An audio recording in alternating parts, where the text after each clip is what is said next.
America आणि Israel युद्धाची तीव्रता कमालीची वाढली आहे। आज युद्धाचा 21वा दिवस आहे आणि युद्धामध्ये आतापर्यंत 1444हून अधिक इराणी नागरिकांचा मृत्यू झालाय। तर इस्रायलच्या हल्ल्यामध्ये लेबनॉनमध्ये 1000हून अधिक लोकांनी प्राण गमावलेत। तेल आणि नैसर्गिक वायू साठ्यांवरील आणि प्रकल्पांवरील हल्ल्यामुळे ऊर्जा संकट निर्माण झालंय। कच्चं तेल आणि नैसर्गिक वायूच्या किमती गगनाला भिडण्याची भीती आहे।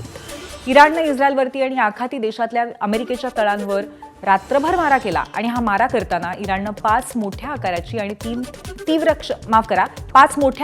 तीव्र क्षमतेची क्षेपणास्त्र वापरल्याची माहिती आहे। इराणविरुद्ध सुरू असलेल्या अमेरिकेच्या लष्करी मोहिमेचा खर्च झपाट्याने वाढलाय। इराण वॉर कॉस्ट ट्रॅकरनुसार हा खर्च $2500 कोटी पुढे गेलेला आहे। पेंटॅगॉनच्या अहवालानुसार मोहिमेच्या पहिल्या 6 दिवसातच सुमारे $11.3 कोटी खर्च झाले। त्यानंतर दररोज जवळपास $1 कोटी भर पडतेय।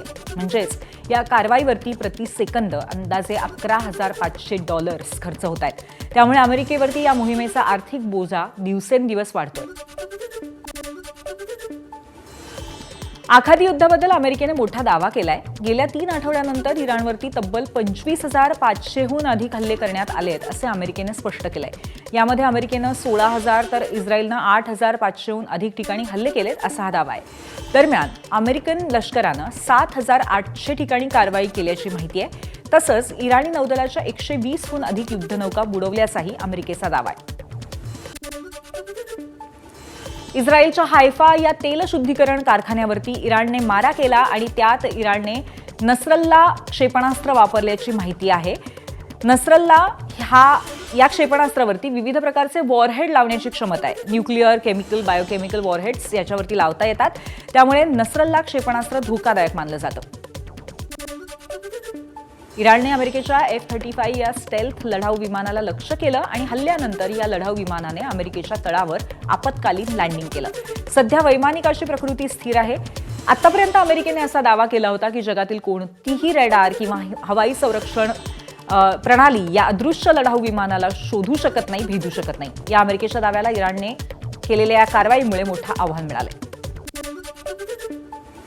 इराणने इस्रायलवरती जोरदार हल्ले सुरू ठेवलेले आहेत। इराणने इस्रायलची राजधानी जेरुसलेमवरती क्लस्टर बॉम्बने हल्ले केलेत। काही इराणी क्षेपणास्त्र इस्रायलने हवेतल्या हवेत नष्ट केली तर काही क्षेपणास्त्रांनी लक्ष्याचा वेध घेतलाय अशी माहिती आहे। इराणच्या हल्ल्यानंतर जेरुसलेममध्ये जोरदार सायरन वाजत होते। जेरुसलेममधल्या बेत शेमेश या भागामध्ये हानी झाल्याची माहिती आहे। जेरुसलेममध्ये एका तासात तब्बल 4 वेळा हल्ल्याची सूचना देणारे सायरन वाजले। अमेरिका इराणी तेलावरचे निर्बंध हटवण्याची शक्यता आहे।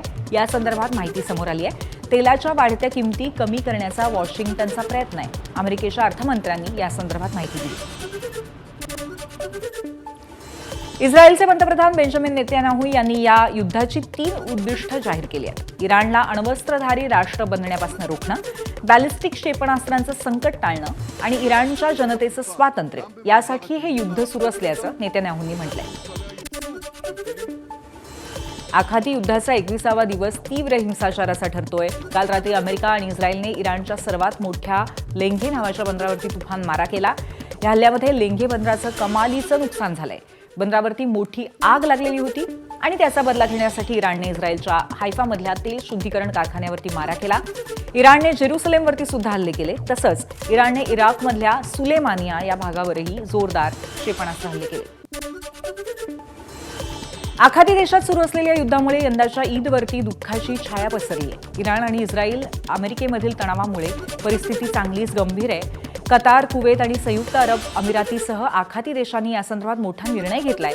सुरक्षेच्या कारणास्तव मोकळ्या जागांमध्ये नमाज पठणावरती बंदी घालण्यात आली आहे। नमाज फक्त मशिदींपुरता मर्यादित ठेवण्यात आलाय। ईदपूर्वी इस्रायलमध्ये मोठा गोंधळ उडाल्याची घटना दिसतीये। अल अक्सा मशिदीमध्ये नमाज पठणासाठी मोठी गर्दी झाली होती। मात्र युद्धाच्या पार्श्वभूमीवर मशीद बंद ठेवल्यामुळे तणाव वाढला। यावेळी इस्रायली नागरिक आणि सुरक्षा दलांमध्ये संघर्ष झाल्याची माहिती आहे। गोंधळानंतर अनेक नागरिकांनी मशिदीबाहेरच नमाज पठण केल्याचं समोर आलंय। व्यावसायिक गॅस नसल्यामुळे मुंबईतल्या शिवभोजन थाळी केंद्रांना बंद करण्याची वेळ आली आहे. मालाड पूर्वेमध्ये कुरार पोलीस स्टेशनच्या समोर असलेल्या शिवभोजन केंद्रात कुरार पोलीस स्थानकातील कर्मचारी तसंच 200 पेक्षा अधिक गरजू शिवभोजन थाळी घ्यायचे. मात्र काही दिवसांपासून गॅस नाहीये, त्यामुळे 90% शिवभोजन केंद्र बंद झाली. त्यामुळे शिवभोजन केंद्रांच्या मालकाकडनं सरकारकडे निवेदन देऊन व्यावसायिक गॅस सिलेंडर देण्यासाठी मागणी करण्यात आली आहे.